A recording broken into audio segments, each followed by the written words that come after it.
Ukrainian forces have executed precision mid-range strikes against key Russian military infrastructure. These attacks targeted strategic supply lines and ammunition depots deep behind enemy lines. The successful operation disrupts Moscow's ability to reinforce frontline positions effectively. Military analysts suggest this shift in tactical capability forces Russia to rethink its defensive strategy. These strikes represent a significant degradation of Russia's offensive potential.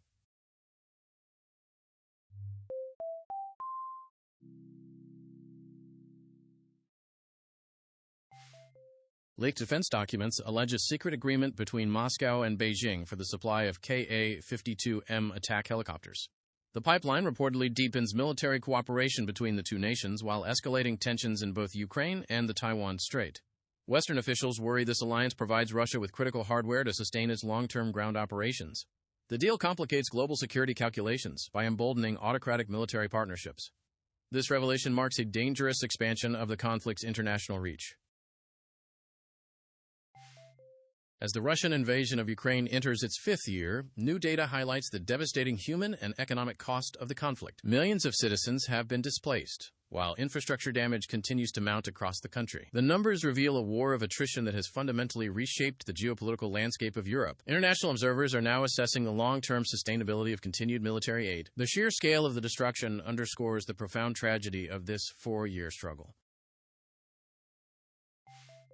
Russian forces have initiated a renewed offensive in Ukraine, capitalizing on a perceived shift in global focus toward the Middle East. President Zelensky has expressed deep concern that international attention is being diverted away from the Ukrainian front lines. This aggressive push aims to seize territory while Western allies navigate competing foreign policy crises. The timing of the assault suggests a calculated effort to overwhelm Ukrainian defenses during a period of reduced oversight. Zelensky is now urgently calling for renewed commitment from his international partners. The latest reports from the front lines show intense fighting across eastern and southern Ukraine between March 14th and 20th. Both sides have exchanged artillery fire and drone strikes, resulting in heavy casualties and limited territorial gains. Humanitarian organizations continue to struggle to deliver aid to civilians trapped in active combat zones. This week's developments illustrate the ongoing stalemate that defines the current phase of the war. Continued volatility remains the defining characteristic of the regional security situation.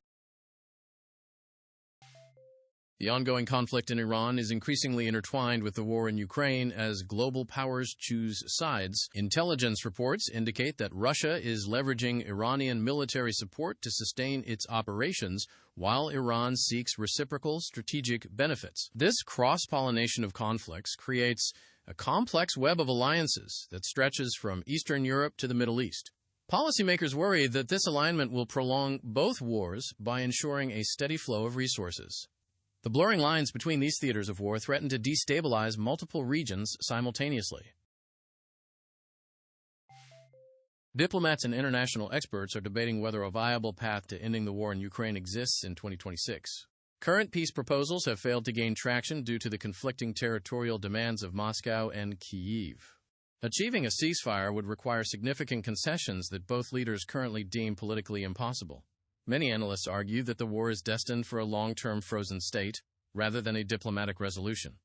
The prospect for a lasting peace remains bleak, given the current military posture. Ukraine is locked in a difficult war of endurance against a numerically superior Russian force. The strategy relies on maintaining internal morale and securing consistent international support to survive the relentless attrition. Russia, meanwhile, is betting that the exhaustion of Ukrainian resources will eventually force a collapse of the defense. This battle of wills tests the resolve of the Ukrainian government and its global allies. Ultimately, the survival of the nation depends on outlasting the opponent's capacity for war. New detailed maps reveal the static nature of the front lines in Ukraine after years of heavy combat. Strategic towns and regions remain heavily contested, with both armies digging in for long-term defensive positions. These visual assessments highlight the immense difficulty of conducting large-scale maneuvers in the current environment. Tracking these shifts provides a clear picture of how the territorial map has evolved since the initial invasion. The maps serve as a grim indicator of the war's slow and deadly progress. Russia has launched a major spring offensive in Ukraine, taking advantage of the world's preoccupation with the intensifying conflict in Iran. By timing this strike, Moscow hopes to avoid a unified international response while its military pushes deeper into Ukrainian territory. Analysts note that this emboldened behavior reflects a desire to secure a victory before diplomatic pressure can be reapplied. The distraction of global leaders has created a dangerous window of opportunity for the Kremlin. This escalation risks fundamentally shifting the momentum in Russia's favor.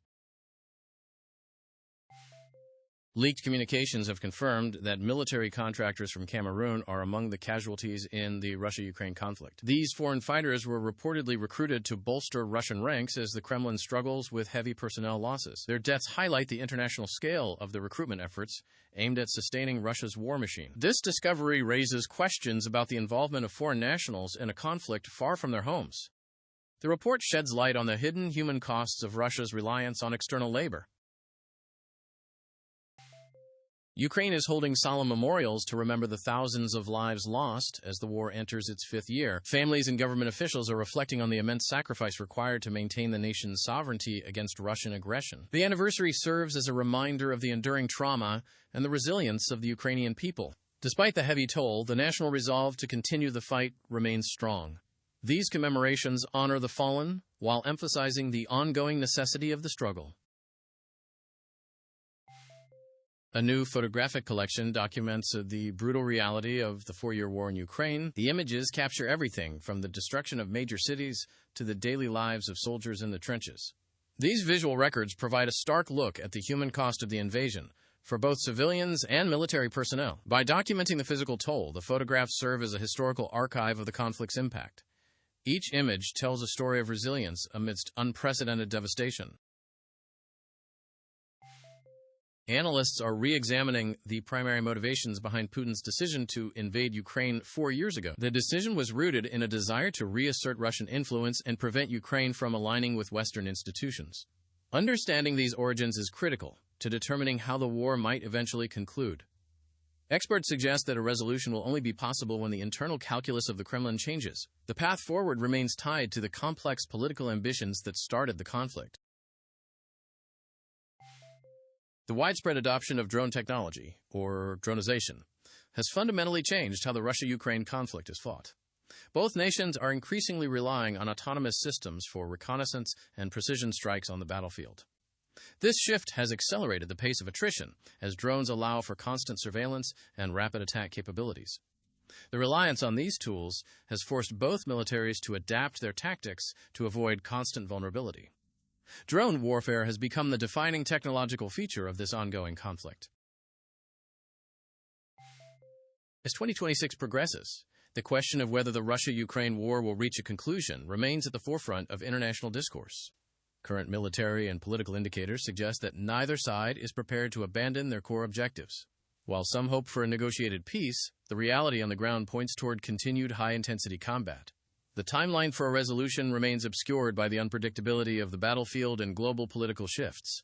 Whether this year brings peace or more war remains the central uncertainty. A new report estimates that Russia has suffered 1.2 million casualties since the start of the invasion, exceeding all its conflicts since World War II. This staggering figure reflects the intensity of the fighting and the high cost of Russia's tactical choices. The loss of such a massive number of personnel places immense strain on the Russian military and its ability to sustain future operations. Observers believe these numbers highlight the catastrophic nature of the war for the Russian state. This milestone serves as a grim marker of the conflict's scale. The U.S. Senate is currently debating bipartisan legislation aimed at permanently preventing government shutdowns. Lawmakers are proposing new mechanisms to ensure funding continues automatically during budget disputes between the House and the Senate. This effort comes after years of legislative gridlock that has repeatedly threatened the stability of federal operations. If passed, the measure would remove the threat of shutdowns from the annual political calendar. This move is designed to restore predictability to the federal budgeting process. The Trump administration has implemented a new policy that effectively spares the former president from ongoing tax audits. Critics argue that this decision represents a conflict of interest, as the administration is using its authority to shield its own leader. The change alters established procedures that previously governed how taxpayer audits were conducted. This move has sparked a national debate over the transparency and accountability of the executive branch. The policy shift fundamentally changes how the government handles personal tax scrutiny for high-ranking officials. A new agreement between Donald Trump and his administration has officially concluded all active tax audits regarding his personal finances. This deal effectively closes the book on years of scrutiny into the former president's business and tax dealings. The resolution of these audits has raised significant ethical questions regarding the use of executive power for personal gain. Many legal experts are now analyzing the long-term implications of this administrative action. This development marks the end of a long-standing legal battle over his tax records.